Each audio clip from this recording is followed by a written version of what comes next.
What's up, everybody? It is the best spot, Kid Smooth, and I am back with another video. So, I know I've been away from YouTube for a week, but I wanted to make sure my upgrade to 4K was complete. So behind me, I got the 4K television, and then I got the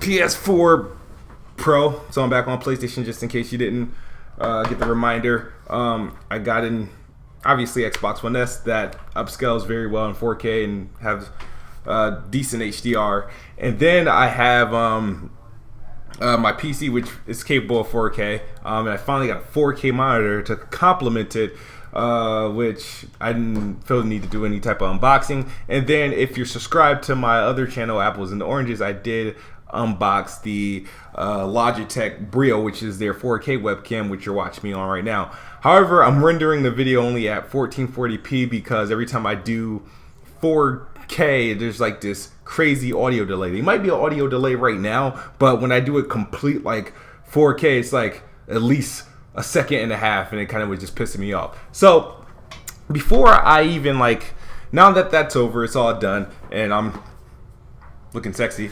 I do want to talk about this notion that the Xbox One suddenly doesn't have games.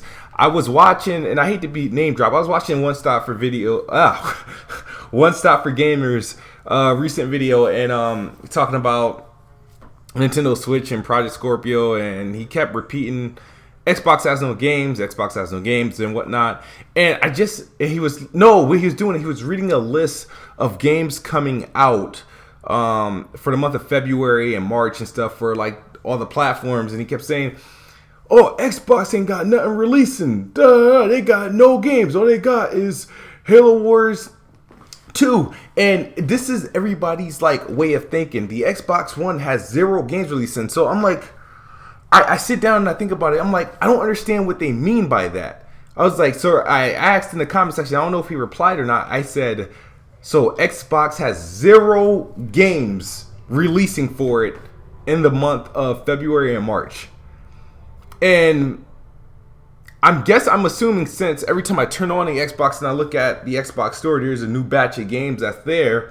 I'm like, well, maybe, I don't know. You guys can enlighten me. When did exclusive determine the overall game library? So when people say Xbox has no games, I'm assuming you guys mean they have no quote-unquote exclusives.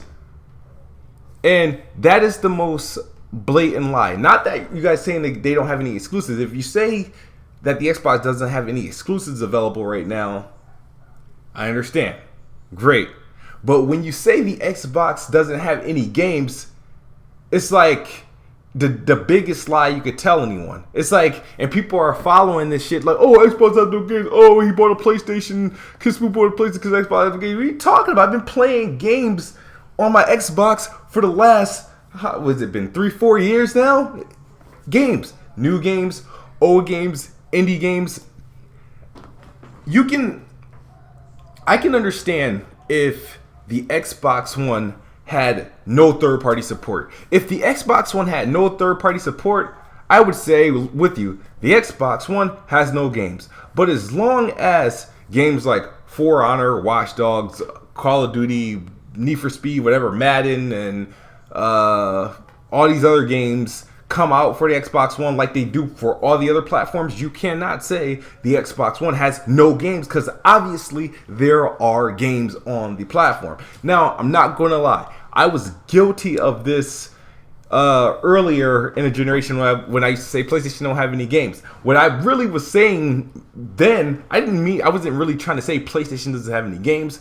I was saying PlayStation don't have any games that I'm personally interested in. It's not for me. Of course they have a bunch of games, but none that I was interested in, which a lot of times I stayed on my Xbox because it had a lot of the games that I were interested in. And then the games that were not exclusives, I would get on the Xbox if I was interested in them. I don't buy every game that release, but to go around telling people that the Xbox One has no games is a downright lie, and some of you should be ashamed of yourself for running with that logic. Because I feel like every 6 months people change the definition of what something is. So games in this current day, in this time period means exclusive, pretty much. So if it's not an exclusive, then what is it? That's my question. So this video is a in response to One Stop for Gamers' recent video, and everybody who refers to Xbox not having exclusive means they don't have any games. That is flawed to the max, and you guys need to correct your language and stop misinforming people, since you guys greatly accuse everybody else for misinforming when they have something decent to say about Xbox, but you guys will go out and say Xbox has no games, and it's somehow that's the law of the land or some shit like that. And it's a blatant lie, because the next person that turns their Xbox and they go to the Xbox store, guess what they're gonna see? Games. That's all I got for you guys. It's Kid Smooth. Xbox is the best box, and I am the best bot. 4K, nigga.